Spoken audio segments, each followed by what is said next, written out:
Historia de Mariquita. Autora Guadalupe Dueñas. Nunca supe por qué nos mudábamos de casa con tanta frecuencia. Siempre nuestra mayor preocupación era establecer a Mariquita. A mi madre la desazonaba tenerla en su pieza. Ponerla en el comedor tampoco convenía. Dejarla en el sótano suponía molestar los sentimientos de mi padre. Y exhibirla en la sala era imposible. Las visitas nos habrían enloquecido a preguntas. Así que, invariablemente, después de pensarlo demasiado, la instalaban en nuestra habitación. Digo nuestra porque era de todas. Con Mariquita allí dormíamos 7. Mi papá siempre fue un hombre práctico. Había viajado mucho y conocía los camarotes.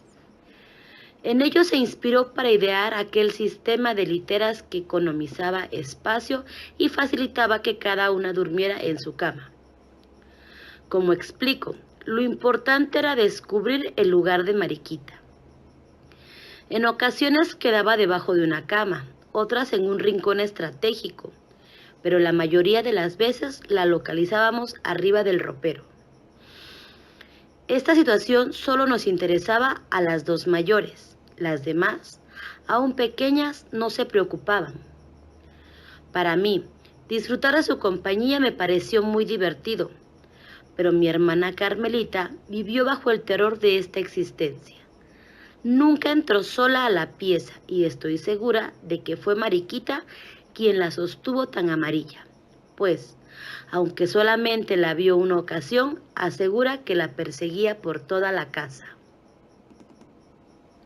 Mariquita nació primero, fue nuestra hermana mayor. Yo la conocí cuando llevaba 10 años en el agua y me dio mucho trabajo averiguar su historia.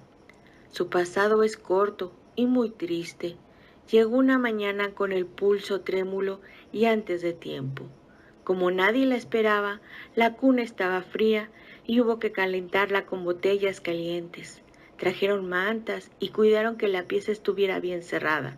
Isabel, la que iba a ser su madrina en el bautizo, la vio como una almendra descolorida sobre el tul de sus almohadas.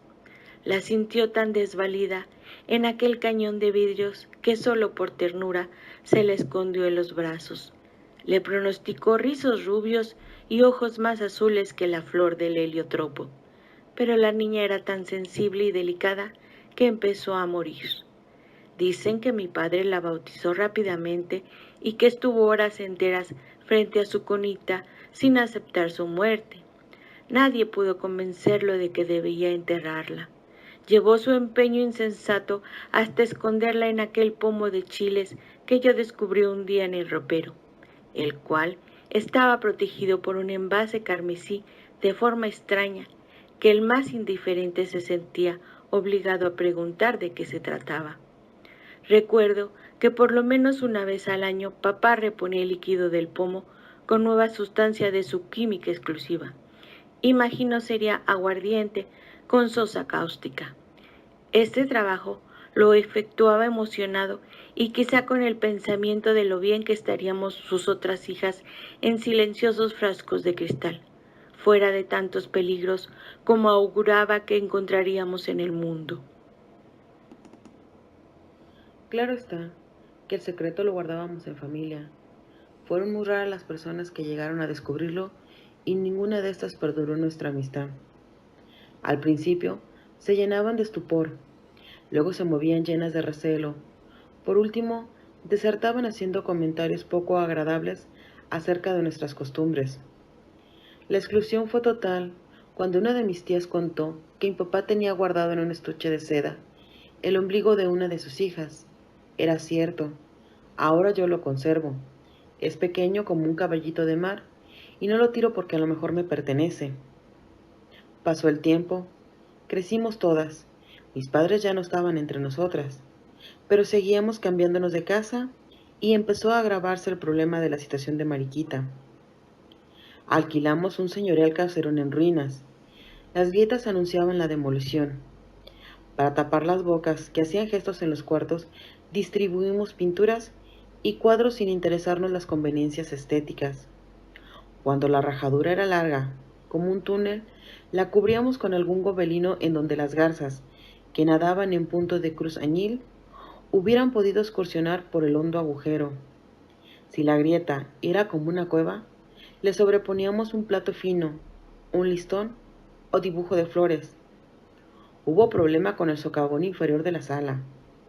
No decidíamos si cubrirlo con un jarrón min o decorarlo como oportuno nicho o plantarle un pirograbado japonés. Un mustio corredor se metía a los cuartos e encuadraba la fuente de nuestro palacio.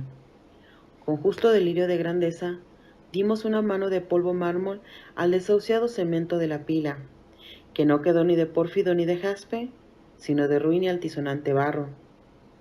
En la parte de atrás, donde otros hubieran puesto gallinas, hicimos un jardín a la americana, con su pasto, su pérgola verde y gran variedad de enredaderas, rosales y cuanto nos permitiera desfogar nuestro complejo residencial.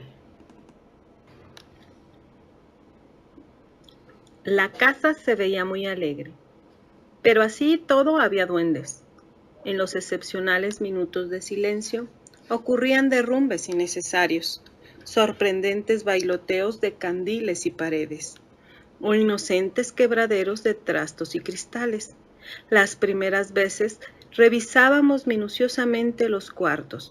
Después nos fuimos acostumbrando, y cuando se repetían estos dislates, no hacíamos caso.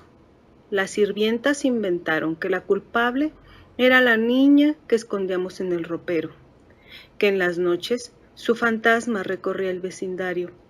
Corría la voz y el compromiso de las explicaciones. Como todas éramos solteras, con bastante buena reputación, se puso el caso muy difícil. Fueron tantas las habladurías que la única decente resultó ser la niña del bote, a la que siquiera no levantaron calumnias. Para enterrarla se necesitaba un acto de defunción que ningún médico quiso extender. Mientras tanto, la criatura, que llevaba 3 años sin cambio de agua, se había sentado en el fondo del frasco definitivamente aburrida. El líquido amarillento le enturbiaba el paisaje. Decidimos enterrarla en el jardín. Señalamos su tumba con una aureola de mastuerzos y una pequeña cruz, como si se tratara de un canario. Ahora hemos vuelto a mudarnos y no puedo olvidar el prado que encarcela su cuerpecito. Me preocupa saber si existe alguien que cuide el verde limbo donde habita, y si en las tardes todavía la arrullan las palomas. Cuando contemplo el entrañable estuche que la guardó 20 años, se me nubla el corazón de nostalgia, como el de aquellos que conservan una jaula vacía. Se me agolpan las tristezas que viví frente a su sueño.